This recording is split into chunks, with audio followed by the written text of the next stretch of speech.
So what can we conclude from these two systems we've looked at? Well, we can see that it's possible to use them musically. And since our goal in all of this stuff is to use harmony in ways that create audible character and audible patterns, it's certainly possible to use them that way. In other words, it's possible to be musically effective with them.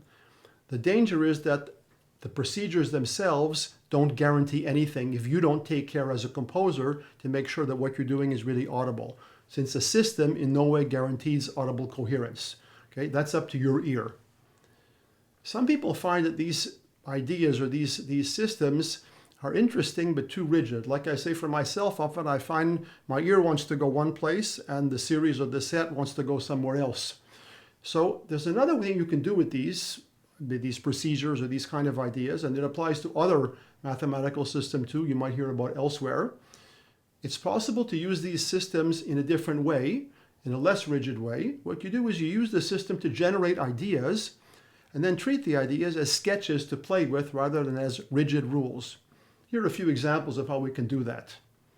Create a series you like, then compose several melodies based on the standard variants of the series, transposition, inversion, retrograde, and so on.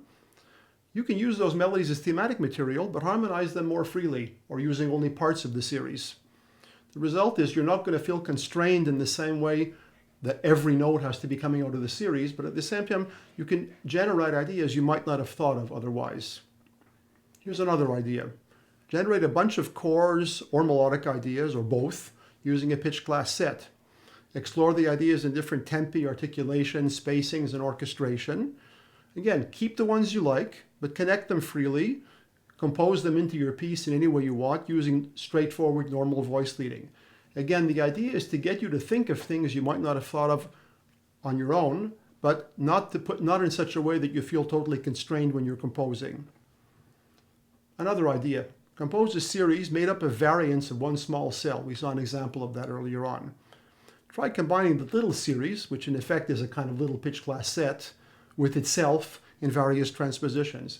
That might get you some interesting harmonies you might not think of on your own, but again, nothing obliges you to do that throughout the entire piece.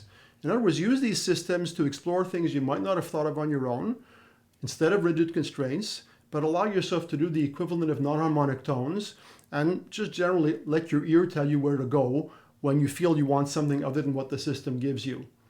That's an interesting way to use these systems, and at least since it's based on your ear, it's guaranteed to be coherent.